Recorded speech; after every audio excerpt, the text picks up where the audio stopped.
ملګرو او درنو دوستانو، نن د خدای د ذکر او د یادولو په مناسبت او په هکله باندې یو په زړه پورې واقعه راخلم در سره شریکوم. رب العزت دې وکړي چې دا زموږ او ستاسو د ټولو بیا د پام او فکر او د توجه وړ وګرځېږي، او بیا دې الله پاک موږ تاسو ته په دې باندې هم د عمل کولو توفیق رانصیب کړي چې موږ کار خو کوو، دست به کار و دل به یار، خو زړه د الله په یار باندې منور ساتو. دوستانو، ذکر دا یو جلا مستقل ځان له عبادت دی، خو داسې عبادت دی چې ډیر اسان الله پاک جوړ کړی دی. دوستانو، پکې شرط الله پاک نه دی ټاکلی، نه ولاړه، نه ورځ، نه شپه، نه مالداري، نه فقیري، نه وخت او نه همدارنګه پاکي. تاسو ګورئ ډیر عبادتونه شرطونه لري، لکه لمانځه څو شرطونه لري. دا د همدې په وجه باندې الله پاک داسې جوړ کړی دی چې زما بنده یې الله پاک وي هر وخت وکولی شي. او ګورئ دوستانو چې دا په کوم اندام باندې کیږي، یا لکه هغه چې ژبه ده، یا لکه هغه چې زړه دی. زړه داسې شی دی چې دا ستا د پیدایښت څه د همغه وهلته څه دی په غورځېدو دی، په ټوپو دی، بیا د ژوند د سلګۍ تر اخرنۍ سلګۍ پورې. لا هلته علما فرمایي وایي 18-18 سکنډه بیا هم انسان چې مړ شي زړه یې ژوندی، زړه یې په غورځېدو وي. تاسو به خلک لیدلي وایي نه دی مړ، زړه یې غورځي. زړه هلته بیا درېږي. یا لکه ژبه ګرده ورځ په خبرو نه ستړې کېږي. سړی چې کار وکړي څونه ستړی کېږي، لاس وښوروه ستړی شي، ماخستن به درد کوي، پښې درد کوي، که نه ژبه نه ستړې کېږي. دا د دې لپاره خدای پاک دا نه دی جوړه کړې چې ته پرې خبرې کوه. ما یلفظ من قول الا لدیه رقیب عتید. چې یوه خبره کوي درپسې لیکایي شروع ده، کراما کاتبین یعلمون ما تفعلون.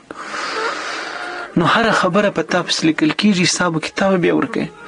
بلکې دا د دې لپاره الله پاک دغه اندام داسې ورته ټاکلی دی چې هغه ستړي کېږي نه، چې دا ته خدای یاد او ذکر به وکړي. او څومره فضیلت یې دی د یوې خبرې نه اندازه ولګوئ چې یو وارې سبحان الله ویل چې څه په دې دنیا کې دي، که تور دي، که سپین دي، که ډالر دي، که کالدار دي، که افغانۍ دي، که ښه دي، که بد دي، که واک دی، که قدرت دی، او که مالداري ده، که تور دی، که سپین دی، لا چې دا دنیا هم د سرو زرو سیدر دی، ټولو دا یو سبحان الله غوره ده. ای جنتیان به مو ارمان کوي، جهنمیان خو به خود ارمان کوي. ښکاره خبره ده، العیان ولا تحتاج الی البیان. ښه بابا جنتیان به ولې ارمان کوي؟ وایي هغه به په دې باندې ارمان کوي، بل د هیڅ شي ارمان به نه لري. هغه به په دې ارمان کوي چې هو دا څه دي، دا د آخرت سکه خو دغه نیکۍ دي د دې دغې دنیا، بس موږ څه چې پالتو بس عمر تیر شو. او هغه مجلس، هغه پالتو عمر، ورځ او شپه چې په تا باندې د خدای د یاده بغیره تیره شي.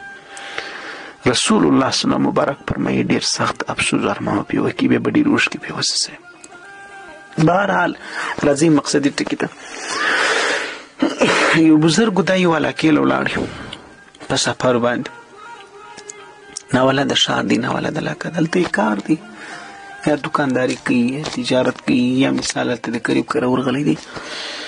په هماغه ښار کې چې دی په مسافري ورغلی دی، یو نااشنا نوراني انسان ورسره مخامخ شو. دا بزرګ هغه ته حیران پاتې شو چې دا ضرور د خدای یو ژوندي دوست دی، د خدای ولی او دوست. نو بیا دې سړي ورته ویل چې په نامه یې ورته ویل چې پلانی هغه ورته ویل خدای دې راوله، ته د دې علاقې ته مسافر راغلی، نو ښه ژوند درله غواړم. پوښتنه روغبړ موغبړ ورسره وکړي. دغه نه وروسته یې ورته ویل چې ستاسو په علاقه کې چې د کومه ځای څخه ته راغلی یې، په همغه علاقه کې یو سړی اوسېږي، د هغه نوم دی عبدالله حجب.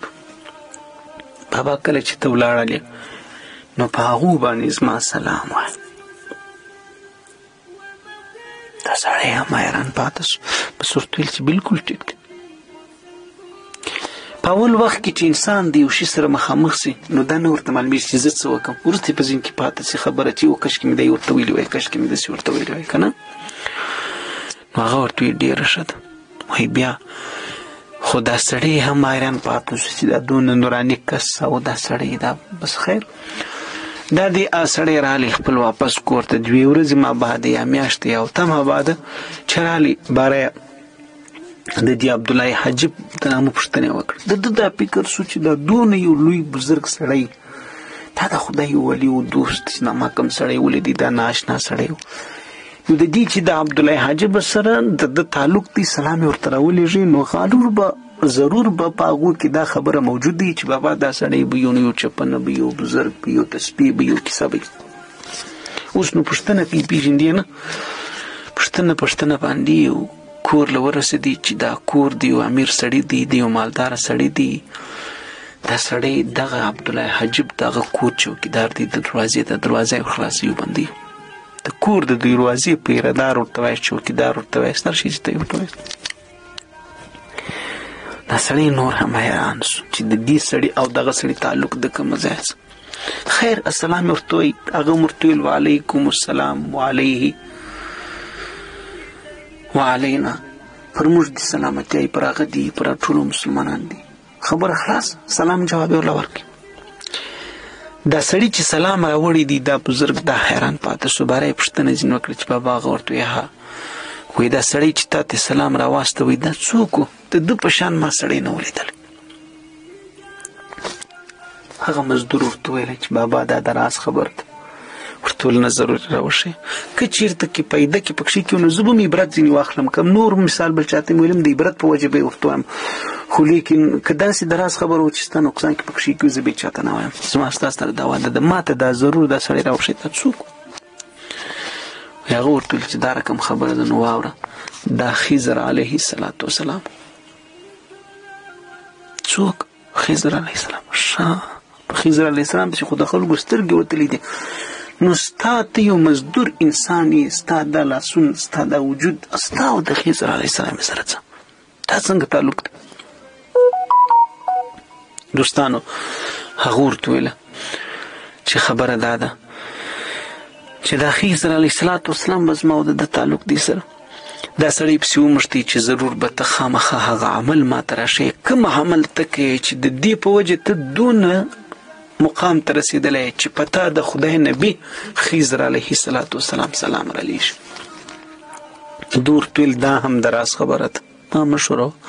هغه ورته وایي چې نه، مخکې مې څنګه درته ویل هغسې ده، راته ووایه چې څنګه کیسه ده. ده ورته وویله چې زه خو بل دی خاص عمل نه کوم، ته مې وینې مزدور یم، ته مې وینې د بل د دروازې چوکیدار یم او ستړی هم یم او داسې یم او داسې، لیکن یو عمل زه ضرور کوم او زما امید دی چې دا د هغو برکت دی. هغه څه شي؟ هغه ورته ویل چې زما دا عمل دی چې زه د خدای څه چې په هر کار زه مصروف یم، د خدای څه ما خپل زړه نه دی غافله کړی. دست به کار و دل به یار، زه چې په هر څه اخته یم زما زړه په الله پورې تړلی. دوستانو وی زړه الله پاک د خپل ځان لپاره جوړ کړی دی. الله وی دا زما کور دی، دی کې بل چاته ځای مه ورکوه. دوستانو زړه یو داسې ناوله د اندام الله جوړ کړی دی چې تر نونه پورې نه بیا به م انسانان ورته حیراني، بیا به م انسانان هغه شیطان چې ورته رالی هغه لا ورته حیران پاتې شي دا څه دی. دوستانو نو دا زړه په دې زړه مثال دی یو لوښی دی، یو شی به ته پکې چې که د خدای محبت پکې رالی، رسول الله صلی مبارک فرمایي و ان صلحت صلح الجسد كله، ټول بدن به دې سم وي. که دا فاسد سو مثال د ټول بدن دی بیا کار خلاص دی.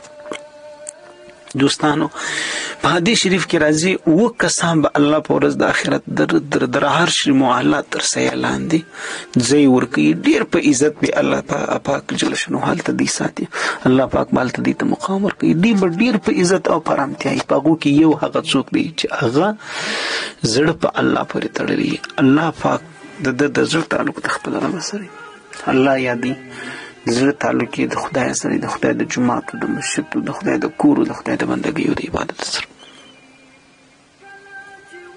داسې نو 9 کسان نور دي، خدا به صرف 9 کسان یې 9 ډلې به وټولې به وپاټې به. نو دوستانو دست بکار و دل باید ذکر یو ډیر اسان عمل دی. هغه انسان چې ذکر کوي مثال د ژوند دی، چې نیکی مثال د مړی دی ګرځي، ځکه پر سر باندې مړ دغه دی مثل المیت والحی. د هغه انسان چې هغه د خدای ذکر کوي، د هغو مثال داسې دی لکه په تکه توره تیاره کې د رڼا ضرورت دی که نه رڼا څونه پکار انسان ته ورځي په آخرت کې به دې دا ذکر بیا دومره په شا درځي د هغه مثال داسې لکه د یو میوهدارې خوشبویه دارې درختې او څوک چې بیا ذکر نه کوي لکه وچ ټانګان د اور نه بغیر بل څه د هغه په شا ده دوستانو یو سړی چې ذکر کوي د هغو مثال د هغه مجاهد وي چې هغه د دشمن په مقابل کې وچ کلک ودرېږي دوستان یې وتښتېږي دا د شیطان په مقابل کې داسې درېدل دوستانو د شیطان لپاره ډنډه الله پاک موږ تاسو ته هم د خدای یاد و ذکر راکړی دی دوستانو فاذکروني اذکرکم الله وی تاسو ما یاد کړئ زه به تاسو علما فرمایي دا د ذکر کول داسې دی لکه د الله د رحمت بټن چې ته پر ځان راووایې دا بټن خو اوس ته یې پوهېږي که نه او د ګناه او الله موږ د خدای پاک وساتي مثال یې داسې دی لکه د خدای د قهر و غضب دعوت ورکول نو دا د خدای مهرباني ده چې الله پاک وخت انسان ته ورکړي په رحمت بیا وخت نه یې دستي په دستي ورباندې راځي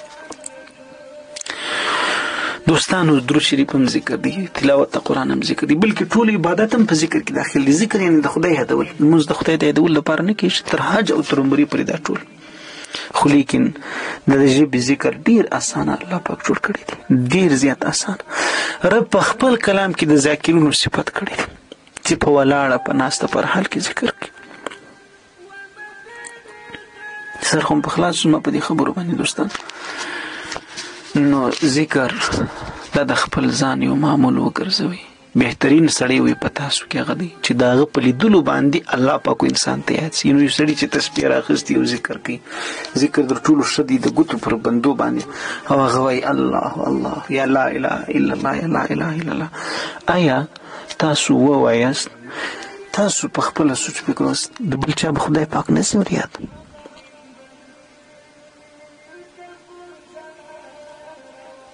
ذاکر انسان چې کوم مقام د خدای په دربار کې نو څه درته ذاکرین به په خندا خندا په خوشحالۍ الله جنت ته لیږي نو هغه سړي د دې وجه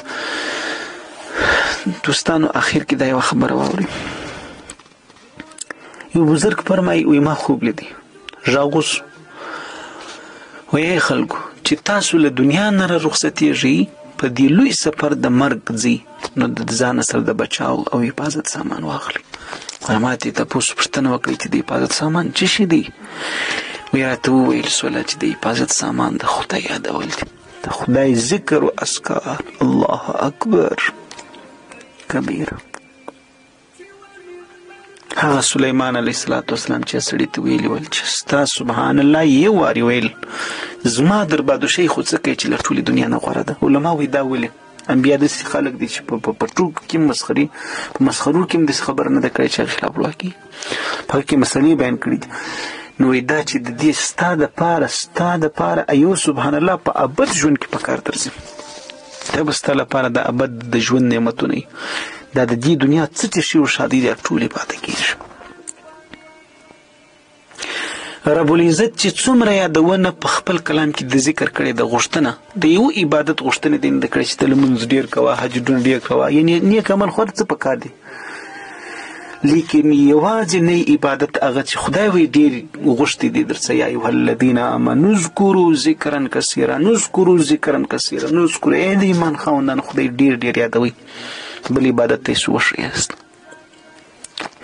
زموږ استاد دا بخپل نقصان وی پر بازار تیریدم خو خریدار د شینوم پیسې نه وې راسره د آخرت پیسې دغه دي نو نن چې یو مسکین غریب سړی پر سرمایه پر بازار باندې راتیر شي نو څه شي اخلي هیڅ هم نه پکېږي جو وچ تش جو وي تش لاسه ته مې دښمن یې تش جوبه ته مې دښمن یې د آخرت په سودا چې ځي نو ورور دې په کار نه درځي کومه ما سر په دې خبر خلاص السلام